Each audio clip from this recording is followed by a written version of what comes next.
Goeiemôre broeders en susters. Ons is dankbaar vir almal wat kan saam wees vanmôre. Ons sê welkom as daar besoekers by ons in ons midde. Baie hartlik welkom in ons diens. En ons nooi ook almal hartlik uit om saam te kuier na die diens hier langs.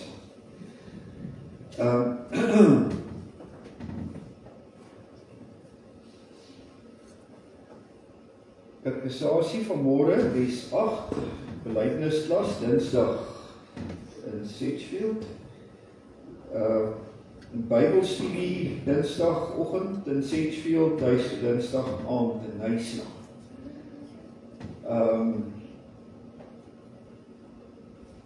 Dan vertrek het ons gemeente na die NG Kerk Tsitsikamma, Connie en Barbara van den Berg.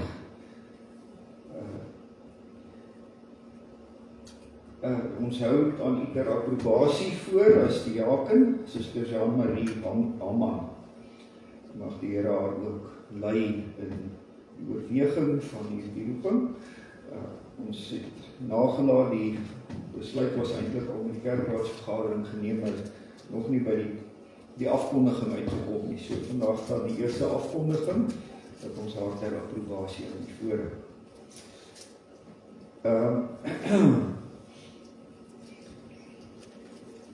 Goed, ons die kollektes onder die erediens vir die diakonale kas en by die deure vir die Bolandse bedieningsfonds. Dan dink ons aan Irma Krog. Sy is in Pretoria, as ek reg verstaan, en sy moet ondersoeke ondergaan hierdie week, baie belangrike ondersoeke met die oog op 'n baie groot operasie wat sy moet ondergaan. Ons bede is dat die Here sy hand oor haar sal wees, dat dit sal moontlik wees dat sy ook vroeg in April daardie groot operasie aan haar been sal kan ontvang. En ons bid dat die Here sy hand oor hierdie pad van genesing en behandeling sal wees.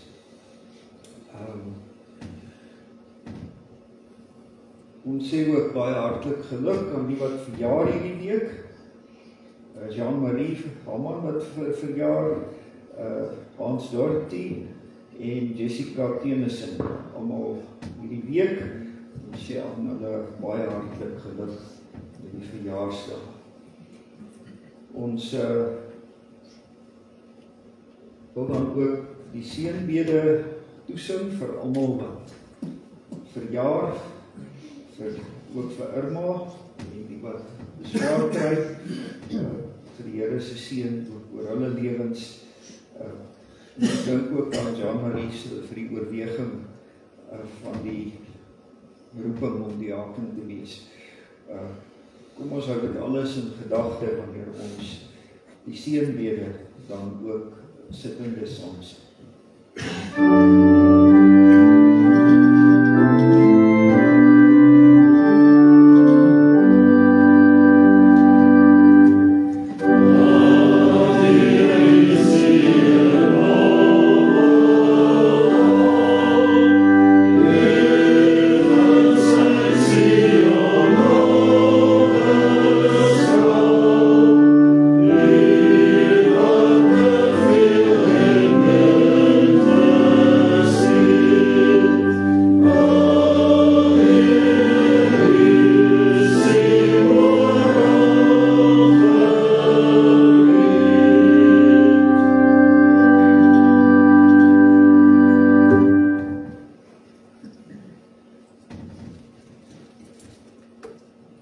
Ons staan vanmôre stil by die belangrikheid van ons geloof en ons nader dan ook in geloof voor die Here. Met beruiming 12:3 wat 'n beruiming is van artikel 1 van die Nederlandse geloofsbelijdenis, waarin ons geloof in die almagtige God erken. Ons sing albei die verse.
Met sy seën. Geliefdes, genade vir julle en vrede van hom wat is, wat altyd was, wat altyd sal wees, en van die 7 geeste wat voor sy troon is, en van Jesus Christus, die betroubare getuie, die eerstgeborene uit die dood, die heerser oor die konings van die aarde. Amen. Kom ons loof die Here uit Psalm 146, vers 2 sê ons moenie op prinse vertrou nie, op die mens nie ons hoop bou nie, want hulle is verganklik. Daarom is die wat sonder hulp en sonder raad is gelukkig wanneer hulle na God toe gaan en op hom alleen vertrou. Want hy is die God wat regeer. Ons sing vers 4, 6 en 8, waarin ons vashou aan wie God is en wat hy doen, en ons lof daarvoor insing. Amen.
Ja, Here, ons loof en prys U groot en heilige naam.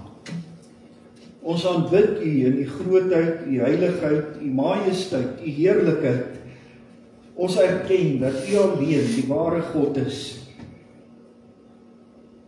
Ons dank U vir die genade wat ons het, om saam te wees in U teenwoordigheid, om U te aanbid. En ons bid dat U ons sal seën in ons saam wees, ons sal lei deur U woord en gees, met U lig en met U waarheid. Laat U ons lei, o Here, dat ons leef vanuit die geloof tot U verheerliking. Dankie dat ons so kan bid tot U, deur ons Verlosser, ons Here Jesus Christus. Amen.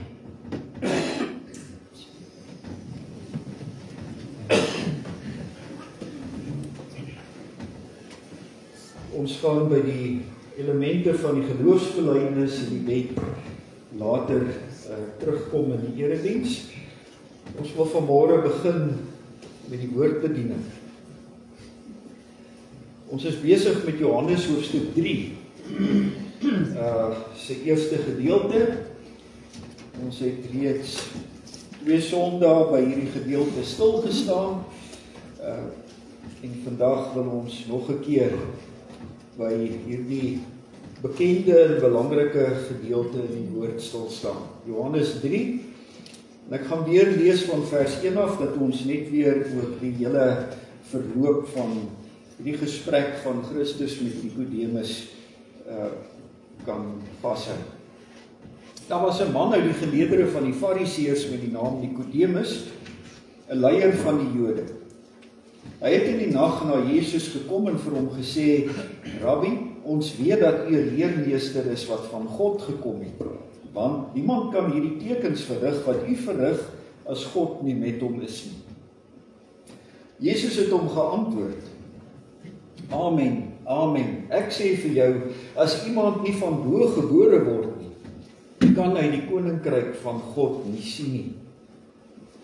Nikodemus sê vir hom: hoe kan 'n mens weer gebore word as hy reeds oud is? Hy kan tog nie 'n tweede keer in die moederskoot ingaan en gebore word nie. Jesus antwoord: Amen, amen, ek sê vir jou, as iemand nie uit water en gees gebore word nie, kan hy die koninkryk van God nie binnegaan nie.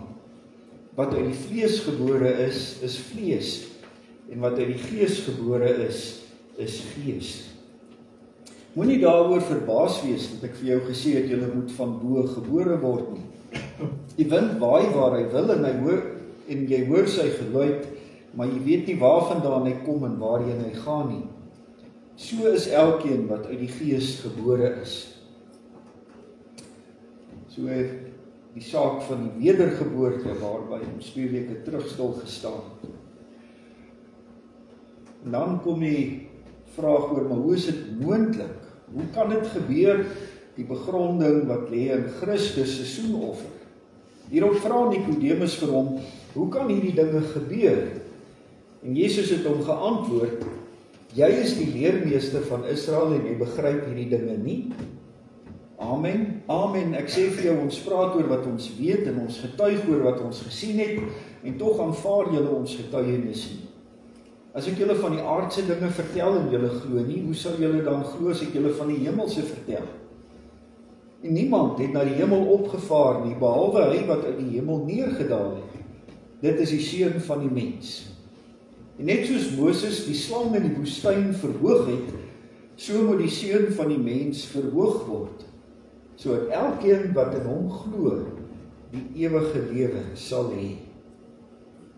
Die verhoging wat ons verlede week by stil gestaan het, wat nie 'n heerlikheidsverhoging is nie, maar die ophang aan 'n paal wat dui op die vloek, die vervloeking wat Christus moes deurgaan. Soos wat die slange in die woestyn vir Israel vervloek was, daai slange, so in hulle daardie vervloeking moes glo, en dan het hulle genees geword, so moet Christus in ons plek die vloek dra, sodat ons na hom kan opkyk en die genesing ontvang. Daarby het ons verlede week stilgestaan. Maar nou kom ons by dit waarby ons vanmôre meer wil stilstaan, die geloof. Vers 15 weer, sodat elkeen wat in hom glo, die ewige lewe sal hê. Want so lief het God die wêreld gehad, dat hy sy unieke seun gegee het, sodat elkeen wat in hom glo, nie verlore sal gaan nie, maar die ewige lewe sal hê. God het immers nie sy seun na die wêreld gestuur om die wêreld te veroordeel nie, maar sodat die wêreld deur hom verlos kan word. Wie in hom glo, word nie veroordeel nie, maar wie nie glo nie, staan reeds veroordeel, omdat hy nie in die naam van die unieke seun van God geglo het nie. En dit is die oordeel.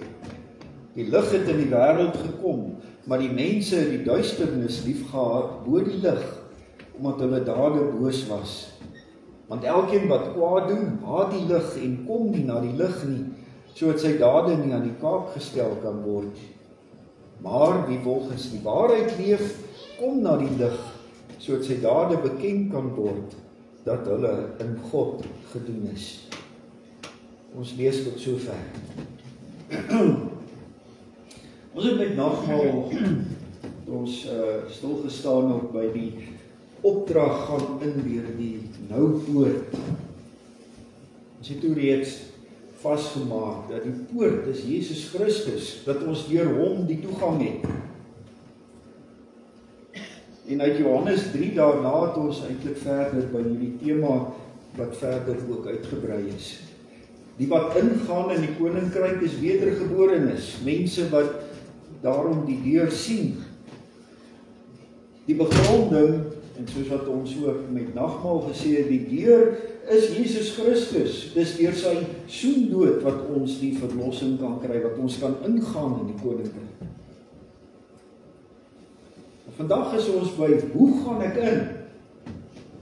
Deur die nou poort. En die belangrike antwoord uit die woord, jy gaan in deur geloof.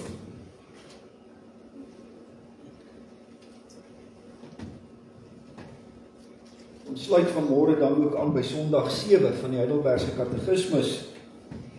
Word al die mense dan weer deur Christus salig, soos hulle deur Adam verlore gegaan het? Nee, maar slegs die wat deur 'n ware geloof in hom ingelei word en al sy weldade aanneem. Dis die groot sleutel.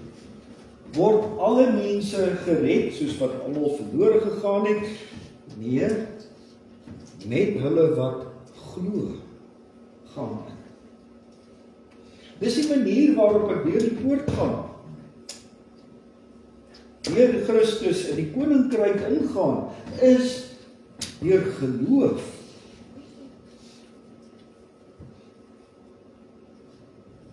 Christus wat hier vir Nikodemus ook sê. Dit is hoe die skeiding kom. Deur die geloof in die Seun van God. Dis waarvoor hy gekom het, sodat elkeen wat in hom glo, nie verlore sal gaan nie, maar die ewige lewe sal hê.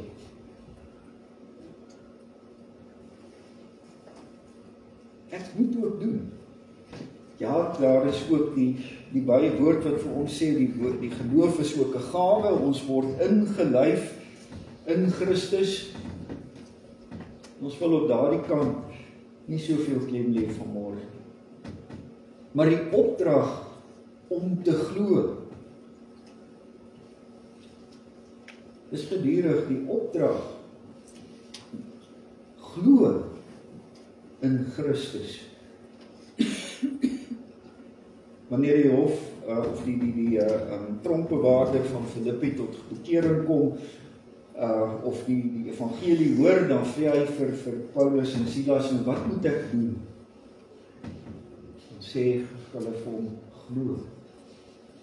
Glo in Jesus Christus.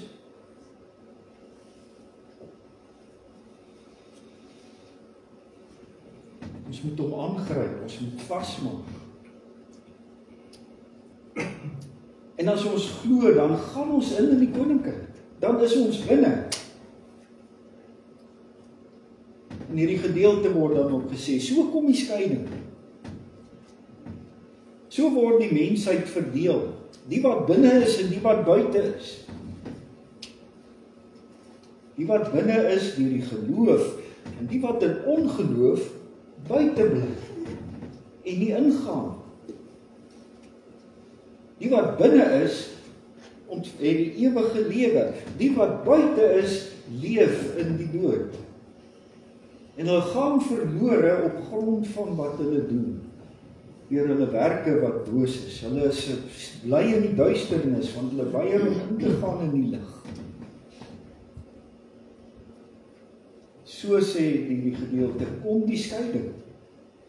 Nou Christus gaan ook in die wederkoms terugkom om te oordeel, maar in hierdie wêreld waarin ons lewe,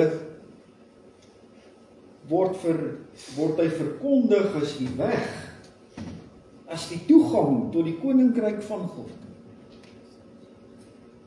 Daar is nou die tyd nog om in te gaan deur die geloof.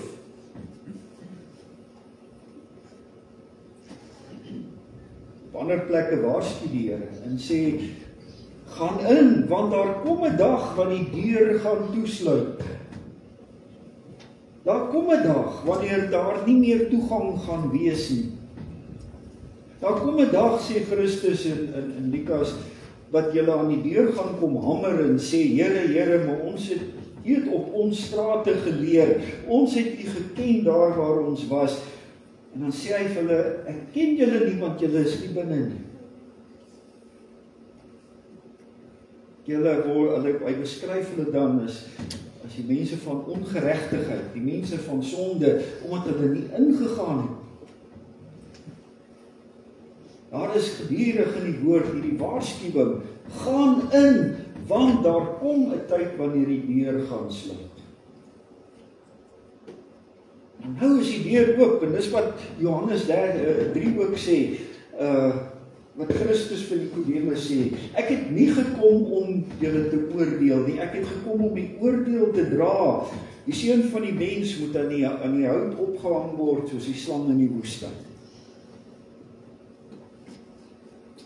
En oor hierdie stadium kom die skeiding deur geloof en ongeloof. Nie wat deur geloof ingaan en nie wat deur ongeloof buite. Wat is geloof? Ons antwoord in die katekismus, wat is 'n ware geloof?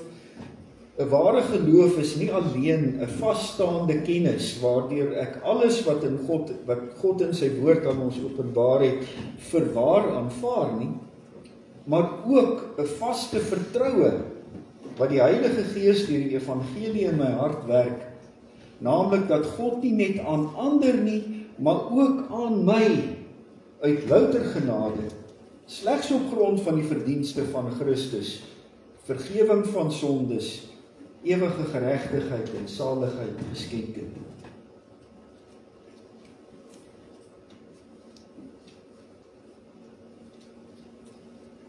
In die week by die Bybelstudie in Plet is die vraag gevra oor mense wat in die geloof was en daar uitval. Wat later in hulle lewe sê, maar ek glo nie meer. En alhoewel die predikant reeds besig was met die voorbereiding vir hierdie preek, het hierdie antwoord om heeltemal ontgaan. En dit is 'n baie belangrike deel van die antwoord van dit waaroor ons donderdag aand ook gepraat het.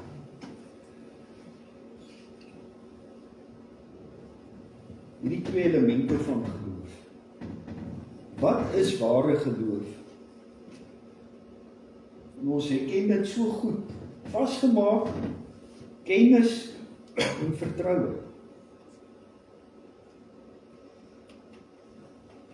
Ja, mens moet weet wat jy glo. Kennis is onlosmaaklik deel van geloof.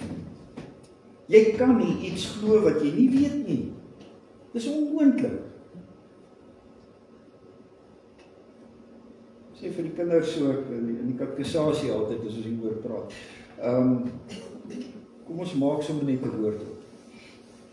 Glo jy in miljoentjies?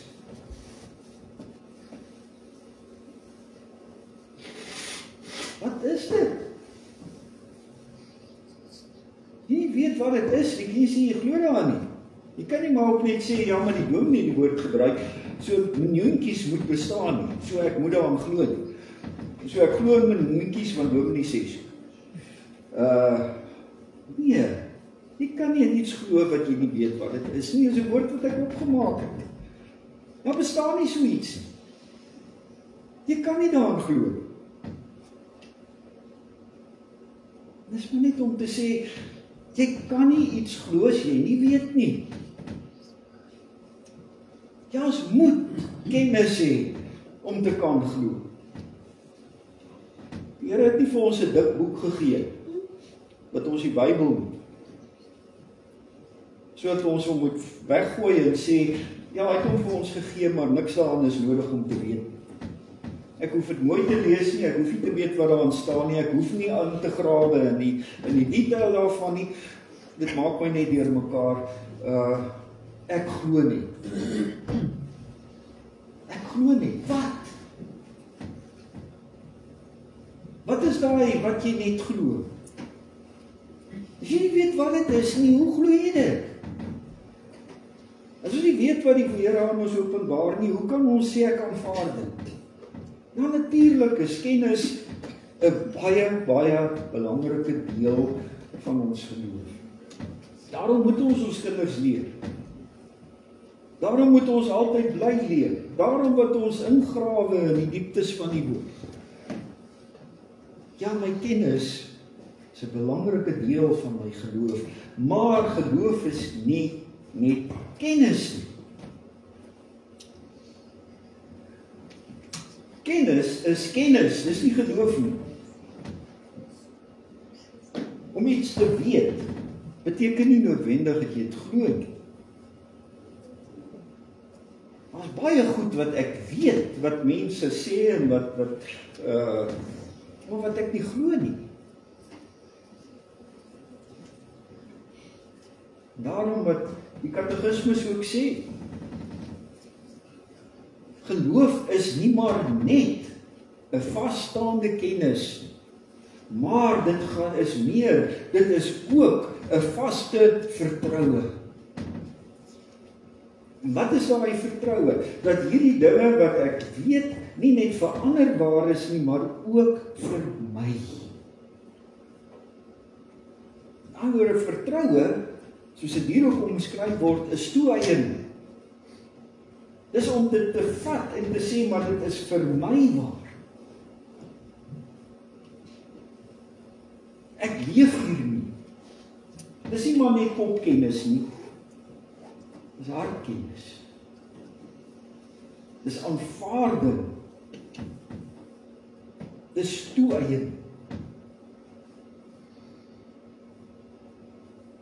Dis so belangrik. Dit wat ek weet moet vir my werklik wees.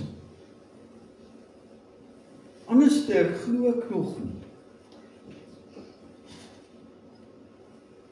Weet, dis my so die teenstelling in die gereformeerde. Aan die een kant baklei ons verskriklik oor die rasionalisme. Rasionalisme is dat jy alles met jou kop moet uitwerk. En alles met jou kop moet verstaan.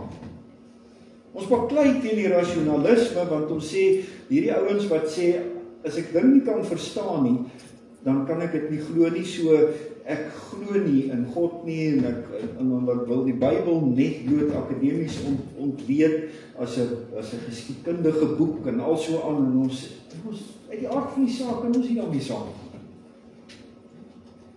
Maar alhoewel ons so teen die kopding is, gaan ons in ons trap kniediep in die slaghuister daarvan in die kerk, en ons lê al die klem op die kop.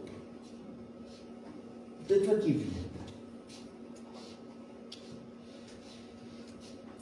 Ons leer ons kinders kennis, maar ons leer hulle nie die vertroue nie.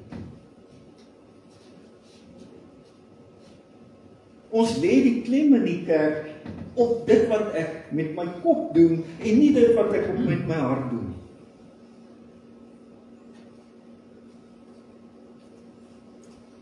Ons doen nie wat ons sê nie. Ons doen nie wat ons bely nie. Ons gaan na die eredienste, en so is dit vir baie, om na die eredienste gaan vir dit wat ek gaan leer, vir die woordbediening, en ons bid vir die woordbediening, en ons laat ons onder die geklank van die woord is, maar die lofsang, en die lofprysing, en die aanbidding, dit staan agter. Dis bysake, om te kom by dit waarvoor ons eintlik kom, en dit is om iets uit die Bybel te leer. Met my kop besig te wees. Ek gaan oor die verstaan, baie keer is die hart daar buite. Ons kyk vreemd op na mense wat hulle geloof beleef. In die kerk kan 'n mens nou nie soos op die rugby, op 'n paviljoen, jou hande in die lug gooi as jy gelukkig en bly is en opgewonde is oor die 3 wat gedruk is. In die kerk moet jy jou hande vou en jy moet. Ons kyk net na wat ons leer.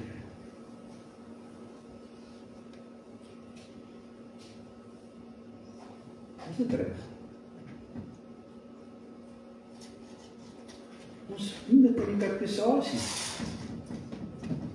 Ons leer die kinders. Ons lê al die klem op die ware kennis. En dan laat ons hulle geloofsbelijdenis aflê wanneer ons hulle ondervra het en hulle die antwoorde kon gee. Nou vasgeloop met kerkrade waar ek gesê het, ja, die kind gee die antwoorde, maar ek weet uit die ervaring van die werk met hom in die katekisasie, die hart is nie daar nie. Hierdie persoon is nie gereed om belydenis van geloof af te lê nie, want daar is nie die volheid van die geloof nie. Nou vee toe die kerkraad het en sê, maar die antwoorde is reggegee. Ons kan nie sê nee nie. En dan staan daai kind daai Sondag en hy sê ja op die antwoorde. En dis die laaste keer wat jy hom in die kerk sien.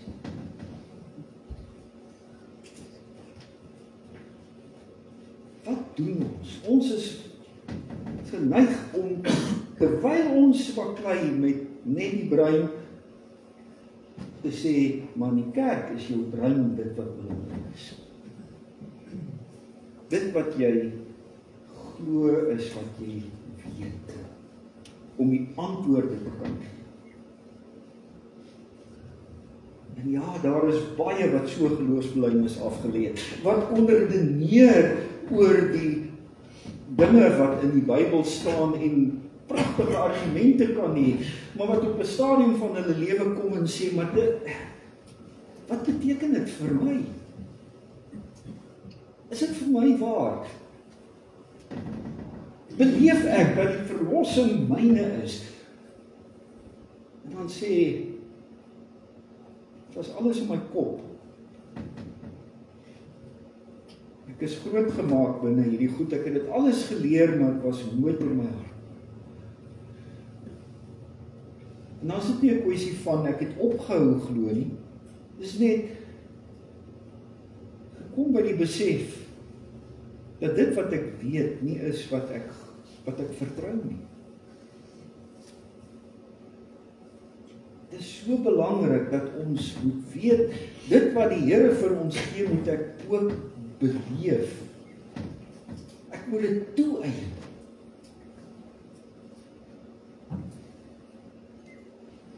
Die Vader het sy seun gegee.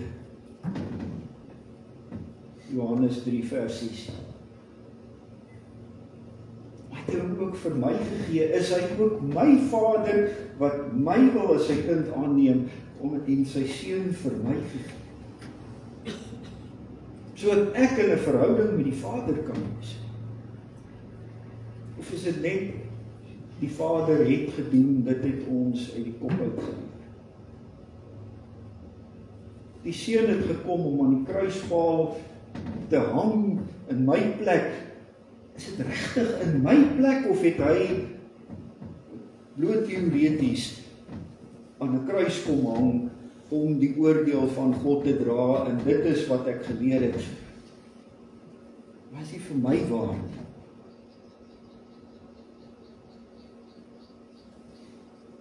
Die wat glo in die ewige lewe is wedergebore. Is dit net kopkennis? Of voel jy die lewe in jou bruis?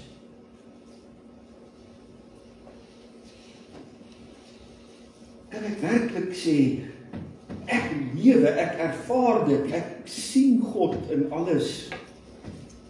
Ek is opgewonde oor wat ek glo.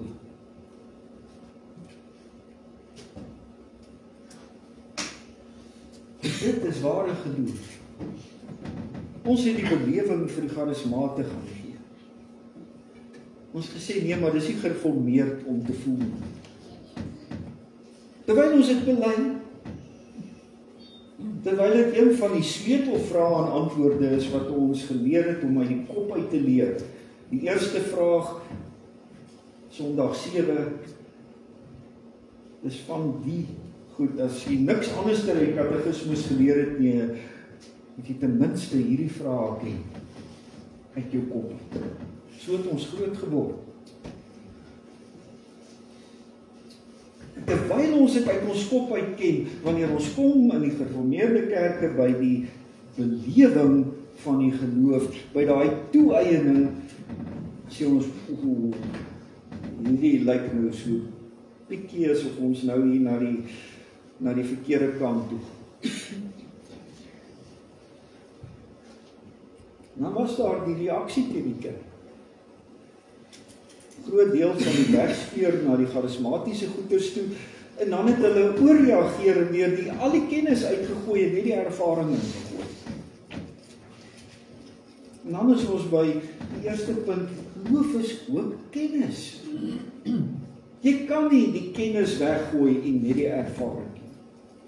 Maar jy kan ook nie by ander die pendulum daar deurswaai en net die kennis hê en nie die ervaring. Dit is so belangrik. Die geloof moet vir ons waar wees. Dit moet wees waaruit ek lewe. Dit moet 'n belewing wees, 'n toe-eiening. Mag die Here ons lei. Nie net vir onsself, dat ons nie net by die kop vasbly nie, maar ook die hart. Maar mag hy ons lei om ook ons kinders so te leer. En so groot te maak.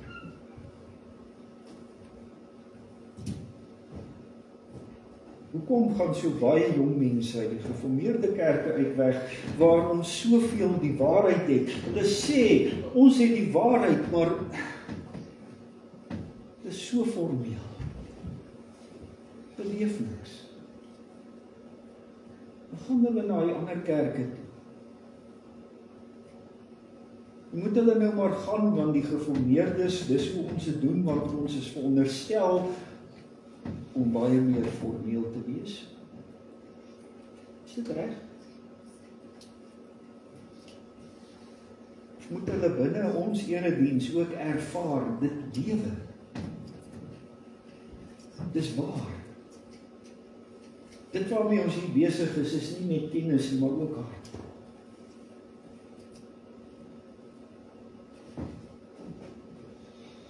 Die Here ons lei dat ons werklik met ware geloof lewe. Kennis in diep. Delf in die woord. Bybelstudie. Persoonlike godsdienst. Leer jou woord ken. Maar vertrou dit. Maak dit vas. Laat dit deel wees van jou polsslag, van jou bestaan, van alles waarmee jy besig is elke dag.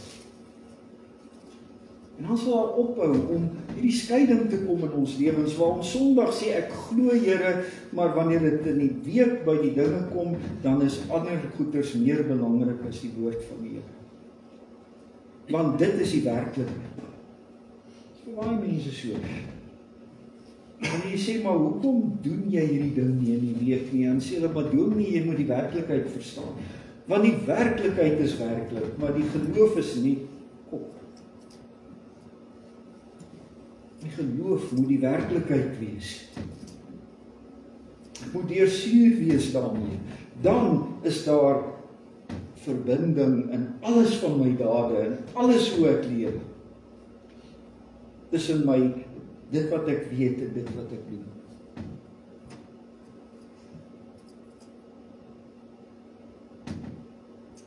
Waarlik glo. Wat moet 'n Christen glo?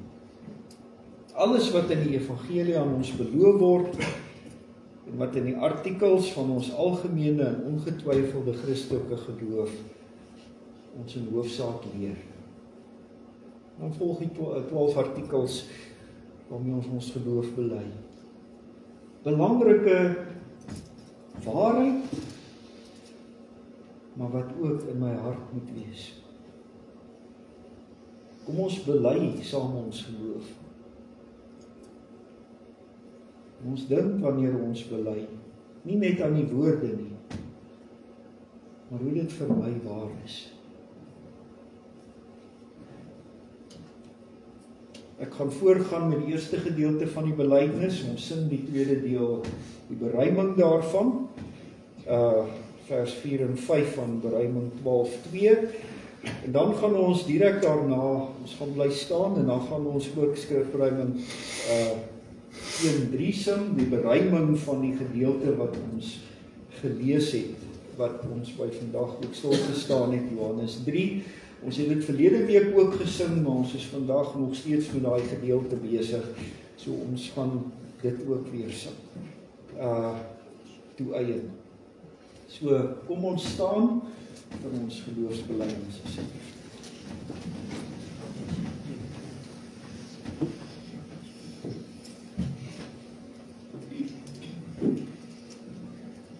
Ek glo in God, die Vader, ook my Vader,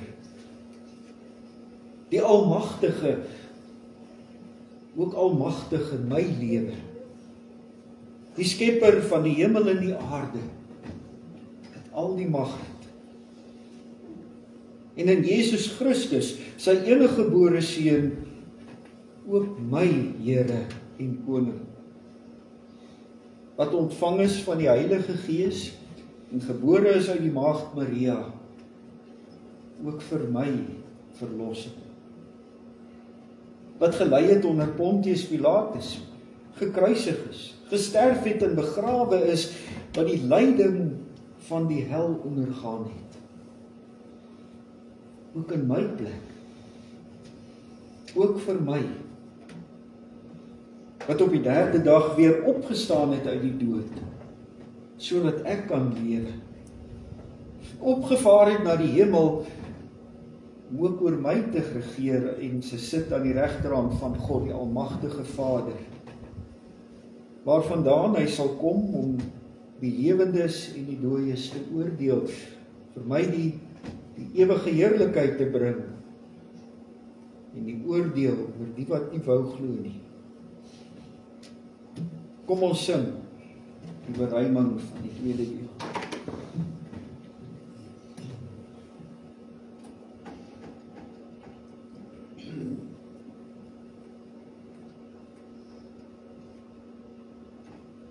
Amen.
wat uit God gebore is. Hulle soek die waarheid en wil dit doen. Hulle kom na die lig vanuit die versoening. En so luister ons dan ook na die wet van die Here, nie maar net as 'n klomp reëls wat van buite vir ons gegee het nie, maar dit wat ek as 'n lewende mens, as iemand vanuit die geloof lewe, ook wil doen. Deuteronomium 5, ook daar die begronding, die verlossing uit Egipte, vir ons die verlossing uit die slawehuis van die dood en die sonde. Daarom mag ons naas die Here nie ander gode hê nie. Mag ons nie beelde maak van enige God nie, enige afbeelding van wat in die hemelruim daarbo of op die aarde hieronder of in die water onder die aarde is nie. Daarom mag ons voor hulle nie in aanbidding, en wil ons ook nie, voor hulle in aanbidding buig en hulle dien nie, want die Here, ons God, is ook die God wat ons as sy besitting het, en oor ons 'n besitlike God is, ja, wat wel die sondeskuld van die kinders laat boet, die kinders laat boet vir die sonde van die ouers, selfs die 3de en 4de geslag van die wat hom verwerp, en die genade beleef van die troue liefde wat hy bewys aan duisende, en hulle wat hom lief het, sy gebooie nakom. Wat ons die Here lief het, wil ons nie sy naam onteer nie, misbruik nie, en ons weet dat hy die wat sy naam misbruik nie ongestraf sal laat nie. Ons wil die Sabbatdag heilig hou, ons wil tyd met die Here spandeer, alles doen wat ons moet, maar tyd maak om met die Here te wees, want ons onthou dat ons ook slawe was, en dat die Here ons God ons met sterk hand en uitgestrekte arm uit die sondehuis uitgelei het. Daarom wat hy ons ook beveel het om die Sabbatdag te vier. Ons wil ons vader en moeder met eerbied behandel, soos die Here ons beveel het. En beleef hoe dat ons lang kan leef en dit met ons goed kan gaan op die grond wat die Here ons God vir ons gee. Vir die res van die gebooie blaai ek na Romeine 13 vanaf vers 8. Wees aan niemand iets verskuldig nie, behalwe die verpligting om mekaar lief te hê. Wie sy medemens lief het, het die wet vervul. Want dit, jy mag nie egbreuk pleeg nie, jy mag nie moord pleeg nie, jy mag nie steel nie, jy mag nie begeer nie, of watter gebod ook al word saamgevat in hierdie uitspraak, jy moet jou naaste lief hê soos jouself. Die liefde doen die naaste geen kwaad nie, daarom is die liefde die vervulling van die wet. Boonop ken julle die bestemde tyd, dat die uur reeds daar is om uit die slaap wakker te word.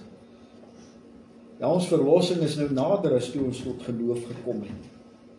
Die nag het reeds ver gevorder, dit is amper dag. Kom ons doen dan as lewende mense afstand van die praktyke van die duisternis en trek die wapenrusting van die lig aan. Kom ons leef betaamlik, soos dit in die dag hoort. Nie met gevuif en dronkenskap nie, nie met ontug en losbandigheid nie, nie met rusie en afguns nie. Bekleë julle egter met die Here Jesus Christus. Maak hom deel van jou lewe. En maak nie voorsiening vir julle sondige aard om sy drange te bevredig nie.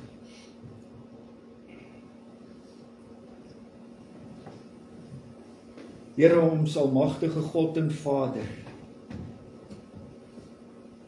ons dankie dat ons u wil vir ons lewens kan vasmaak as lewende mense. Mense wat leef vanuit die verlossing.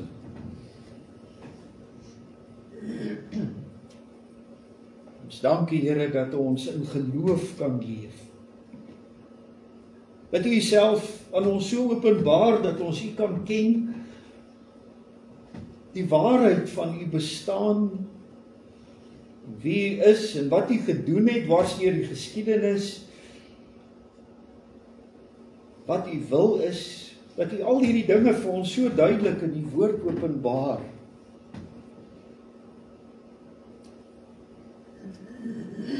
Dankie Here dat hierdie dinge meer kan wees as net kopkennis. Help ons dat ons dan ook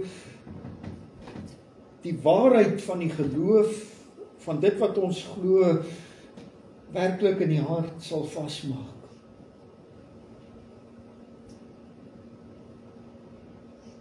Here, vergewe ons wanneer ons partykeer net met ons koppe met u besig is, en nie met ons hart nie. Wanneer ons u liefhet met ons hele verstand, maar nie met ons hele hart en ons hele siel en met al ons kragte.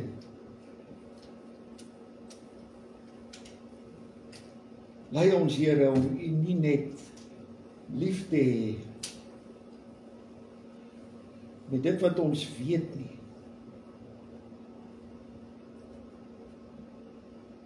maar dat ons dit diep in ons harte sal dra, sal weet dat dit wat u gedoen het ook vir my waar is, dat ook ek daaruit leef. Vervul ons met u Gees, Here. Laat u woord vir ons waarheid wees, vir ons hele lewe, nie net vir dit wat ons kan redeneer nie.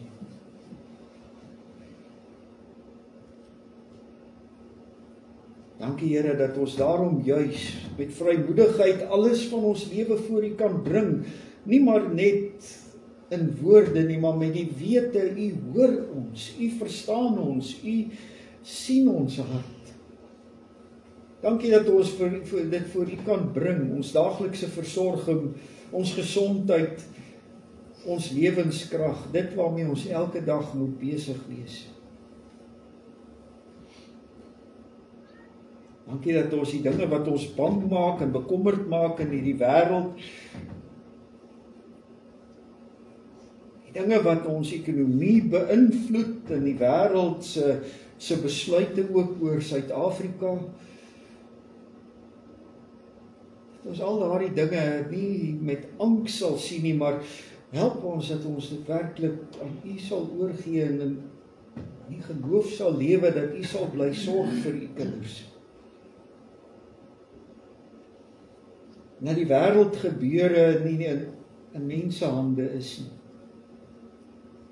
maar dat u daaroor beheer het, almagtig as die ware God, as die almagtige God, die skepper van hemel en aarde.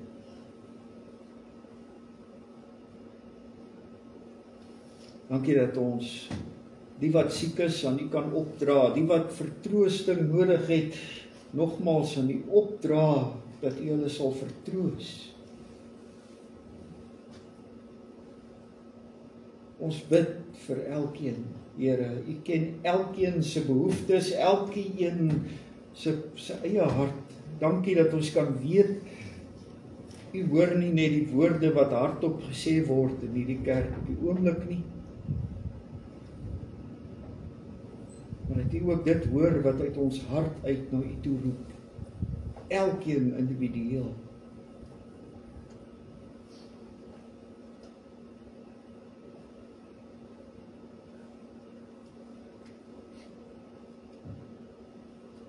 Dankie Here dat ons kan weet, u hoor ons deur ons Here Jesus Christus, ons verlosser. Amen.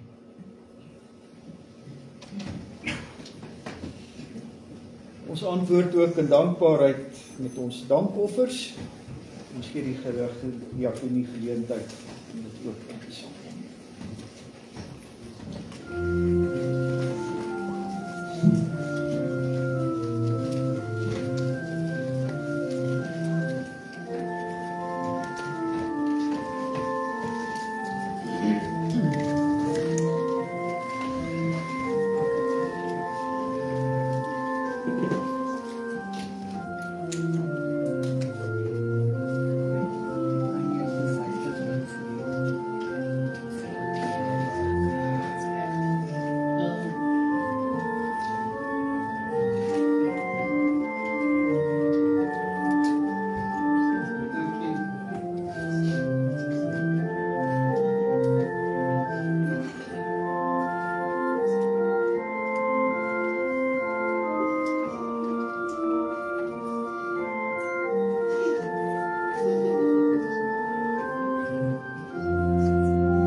Kom ons sluit met lied 190, al 3 die verse.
Die Here sal jou seën en jou beskerm.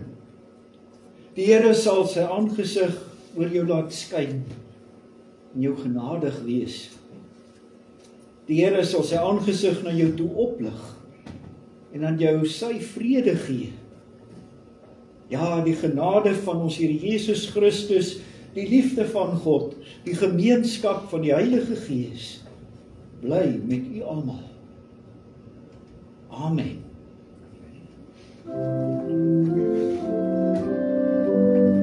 Thank you.